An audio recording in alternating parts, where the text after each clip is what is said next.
नमस्कार जय जगन्नाथ। तो आज मु बनाऊँगी चिली छतु से कैप्सिकम पियाज टमाटर अदा रसुण सब सामग्री को मु रेडी कर देछि। एपटे छतु भल भाव छाणीदेली कैप्सिकम को भाजीदेली कैप्सिकम अल्प भाजीगला काढ़ीदेली कंचा लंका टिके देकी पियाज पकईदेली रसुण पियाज एपटे पियाज टिके जारी आसला अदा रसुण देदेली तापर बड़ साइज पियाज काटिक रखिदेली चिली छतु ताकू देदेली से जस्ट भाजी आसला बिलाती देदेली तापर टमाटर टिके हेई आसला सोया सॉस पकईदेली सोया सॉस पकईकी भल भाव गोलैदेली तापर टमाटर सॉस देदेली एमती मझे मझे घाटुली कहीं तले लगिज तापर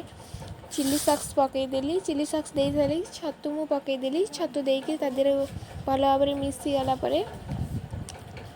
तापर कॉर्नफ्लावर को पानी करी रखी कॉर्नफ्लावर पानी देदेली तो तापर हो गला मो छतु चिली छतु प्रस्तुत तो आपण मानू मो चिली छतु केमती लगिला मते कमेंट माध्यम जनइबे।